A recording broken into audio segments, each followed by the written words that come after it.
Obviously a different week with the cancellation of the Minnesota game or postponement, let me rephrase that, of that game. So we've had a unique deal of not playing in a week. And we get a very, very good Rutgers team coming in here who was obviously at Indiana on Tuesday night. You know, a lot to learn from in the last game. I think we covered some areas in film that we needed to touch up on in the last minute and 30 seconds of the half. Try to work on our fouling issues that were just really uncalled for. And yet we did a lot of really good things in that game as well. So, you know, it's just disappointing we didn't get a play on Tuesday. To be very honest, you know, we've had you know, Luke Goody sitting here. It's both good and bad for him. It's been very good and bad for Zach. Both those young men have been terrific in practice, and but now we get a veteran team in Rutgers, known for their elite defense, and you know, Mulcahy, right on down. He seems like he's been here forever. Obviously, I think Cliff is one of the most talented bigs in our league, and you know, they do it with a bunch of veterans. The Spencer kid has come in, has provided them with some tremendous outside shooting. It's unfortunate they lost Mag to a season-ending injury, but in retrospect, they've probably become a better shooting team when they go to their bench. And Hyatt has been very good. Palmquist made 3 the other night in the Indiana game.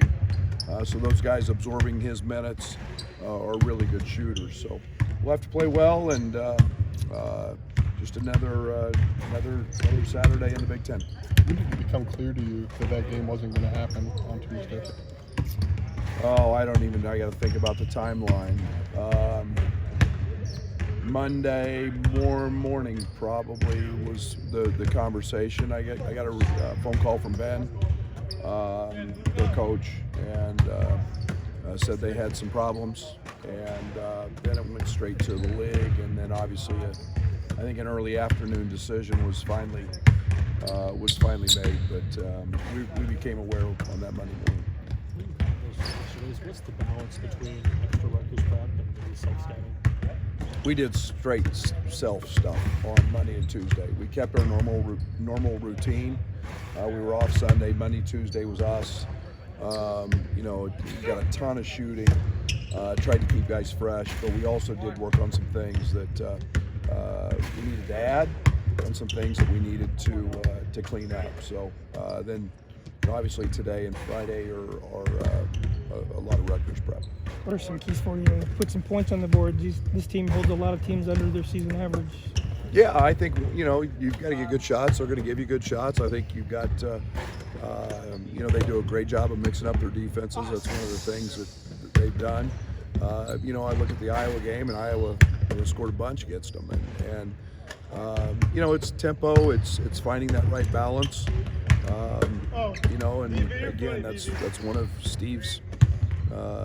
You know, they're tough. They're hard-nosed on defense. They're going to mix up their defenses and you know, try to get you playing at their pace.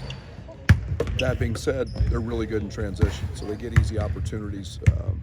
So we got to pick and choose. You know, we scored 88 in there last year and got beat. So you know, we got to pick our opportunities when we have it. Does their length create some matchup problems for you?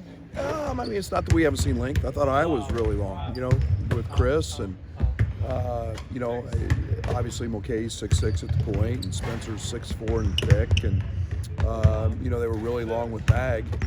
Not having him changes that a little bit, but you know, Cliff is extremely long, but you know, it's stuff we've seen before, and you know, they use it to their advantage. You know, so, you know, we're pretty long ourselves, so it's two light teams.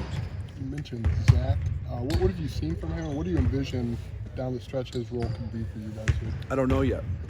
I know he's getting a lot better, and I know he's getting dialed in with what we're doing. I mean, he's super athletic. He's one of our, you know, he's one of our better athletes. He's setting all Fletch is just loving him on our force plates that we do, and his growth in the weight room, and he's an extremely good runner. It's just a matter of him being able to execute. He's defensively been really good, and we're seeing that in practice. And he's made a huge jump from the day since the first week he was here to now. So, I'd like to get him out there, and if the opportunity's right, and see what he can do in meaningful minutes. Is there anything in particular that he's doing much better, compared to? Yeah, I mean, obviously defending is, I don't want to mess up our defensive chemistry and what we've got going there, and just getting dialed in to the defensive side of things takes a little bit. He knows the actions we're doing. He's very gifted offensively. He can, he just bounces up and dunks balls that most guys can't. He's got great ball skills. So the offensive side's been pretty good for a while. The defensive side's where he's had to catch up the most. Let me imagine his coaches probably weren't too upset about a week of practice, but how the players kind of, that's a different schedule than they're always disappointed. We're in February. Guys want to play games.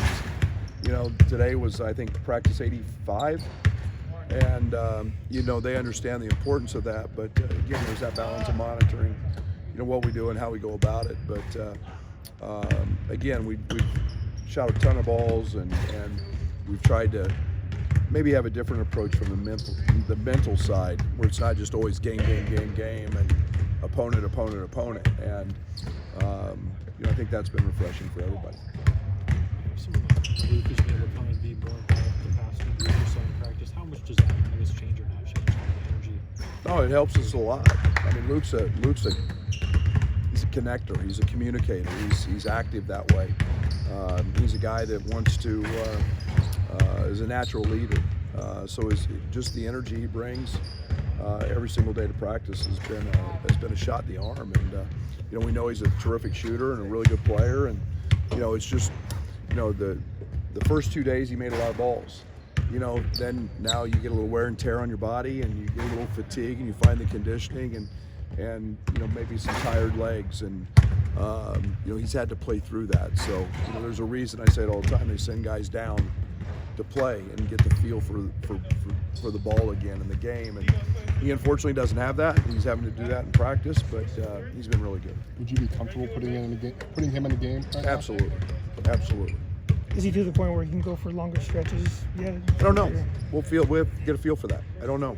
I mean, he's on the practice court all the time. We're not getting him out.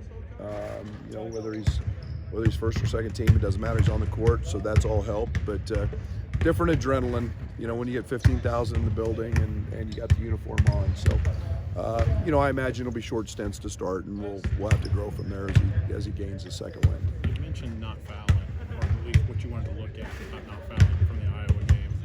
In a game against Rutgers, it's going to be dictated on strength and physicality and toughness. Just what are you looking for for there to be a difference from the Iowa game? No hands, and you've got to play through your chest, and we committed 11 fouls in the second half, where we were between the ball and the basket directly, and we just put our hands on guys. And we've had the tennis balls out this week, trying not to use our hands and really focus on that. So many of them were just needless fouls. And again, it goes back to reiterating our principles. We tough twos, and we're okay with that. That's what we're giving people. But we got to do it without fouling. You can't put a guy to the line 16 times. That's recipe for failure. Have you seen the difference maybe how teams are defending Terrence just in the last stretch, a couple weeks? No. I mean, he draws a lot of attention. He's at the top of the scouting report. But he's been, he draws attention. People aren't giving him easy stuff. They're trying to, take his open court stuff away, and gotten back in transition. But in hindsight, probably should have ran a couple more ISOs at him the other night, put him in situations. He's really good when he's got one or two dribbles, where he can play off 2 feet and finish. And probably one of the things I wish I had done more of. He just talked to Jaden's development. Seems like he's making shots at all three levels right now.